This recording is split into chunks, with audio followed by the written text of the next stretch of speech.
السلام عليكم، ازيكم يا احلى متابعين؟ عاملين ايه؟ النهارده ان شاء الله هنعمل مع بعض النشاط ده، نشاط عن المفرد والمثنى والجمع. اول حاجه الكلمات دي طبعا هشوفها من على جوجل.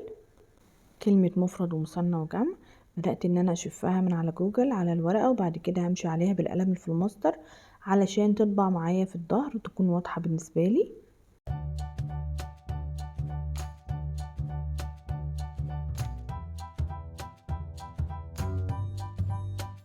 بعد كده بقى هجيب فوم جليتر لونه سيلفر، وهبدأ ان انا اثبت كده الكلمات بالعكس، وهبدأ ان انا انقطها كده بعصاية الشيش طاووق.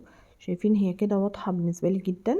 بدل ما اقص الكلمة واقلبها وكده انا قلبتها وهي واضحة بالنسبة لي. هبدأ ان انا امشي عليها كده بعصاية الشيش طاووق. تمام، هي واضحة جدا بالنسبة لي حتى لو مش باينة في التصوير. هبدأ بقى ان انا اقص كده كلمة كلمة بالمقص على مهلي خالص.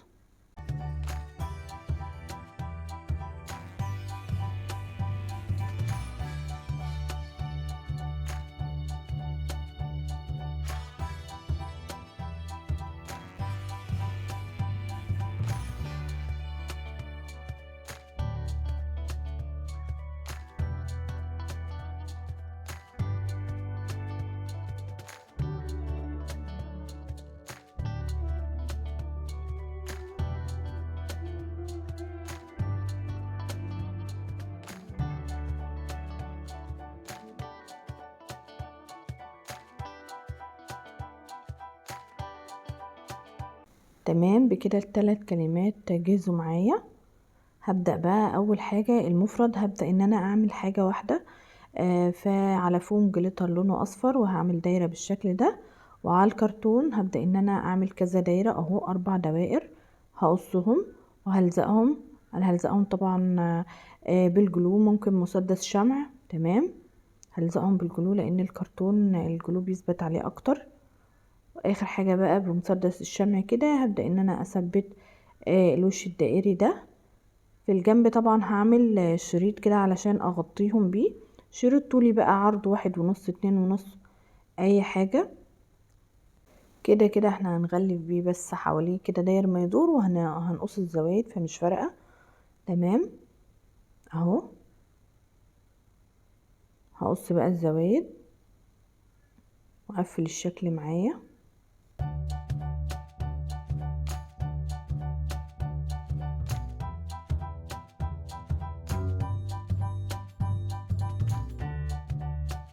بعد كده بقى هبدأ ان انا اقص الجزء الزيادة كله. هرسم بقى، انا عايزة اعمل هنا قماشن كده. تمام، بيضحك، فهبدأ ان انا ارسم كده على قد يعني الشكل طبعا اللي انت تحبيه ممكن ترسميه. بس المهم الفكرة ان انا عايزة اعمل حاجة واحدة بس من الشكل اللي عندي، اي شكل بقى انت حباه. خلاص. تاني حاجة بقى انا جبت شريحة كده طولية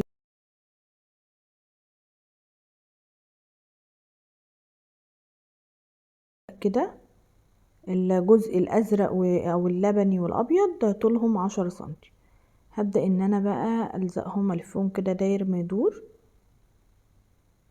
حوالين بعض بالشكل ده.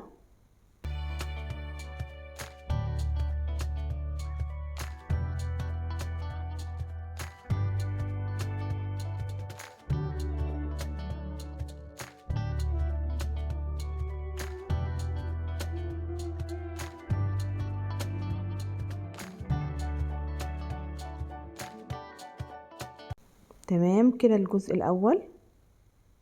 هقلبه بقى وابدأ ان انا الزق الجزء الابيض بالشكل ده، وابدأ ان انا الفه برضو داير ما يدور كده. تمام.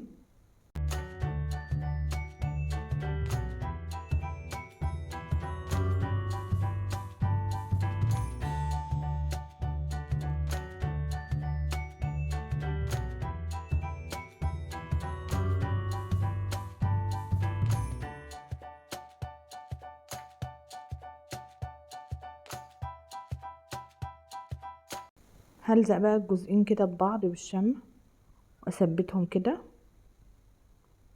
علشان يبان لي ان هما قطعتين. انا هنا بمشي بمسدس الشمع علشان لو في اي زوايد شمع تسيح معايا وما يبقاش في اي حاجه من الشمع باينه. اخر شكل معايا بقى هجيب ورقه طولها 10 سنتي في 10 سنتي، وهبدا ان انا اتنيها مثلثات كده زي ما انتوا شفتوا. وبعد كده هبدا بالقلم الاسود وارسم نص دايره. خلاص هقص بقى الجزء ده واظبطها كده تمام. هتنيها اكتر عشان توضح معايا اكتر، وبكده وضح معايا شكل الوردة اهو. هجيب بقى فوم ب3 الوان مختلفة.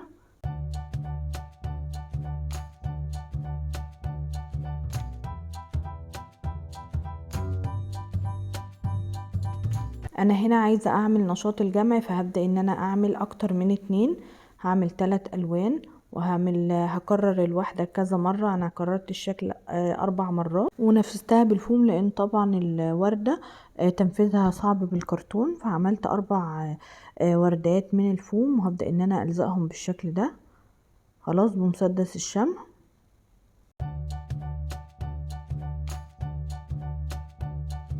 هظبط بقى الزوايد كده هقصها تمام بالمقص. وهجيب بقى شريحة كده طويلة، هبدأ ان انا الفها داير وما يدور كده حوالين الوردة زي ما عملت في الدايرة. براحتك، لو حابة حابة، مش حابة او لاقيها صعبة ممكن تكتفي بس بلزق الوردات فوق بعضها. خلاص انا هبدأ ان انا الزقها بالشكل ده، وهقص الزوايد بالطريقة دي.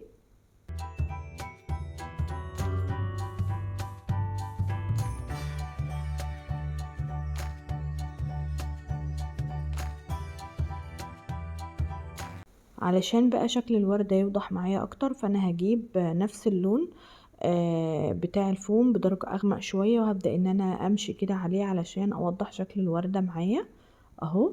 همشي عليها داير ما يدور كده علشان بس شكل الوردة يوضح معايا اكتر بالطريقة دي.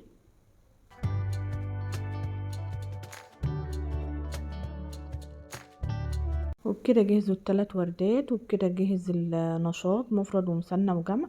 هلزقهم بقى على فوم طوله 30 في 40 سنتي تمام. وهبدأ ان انا اعمل اكواب كده، وهلزق بقى كلمات بالمفرد وكلمات بالمثنى وكلمات بالجمع. اتمنى فيديو النهارده يكون عجبكم. لو عجبكم متنسوش تعملوا لي لايك وشير وسبسكرايب، ومع السلامه.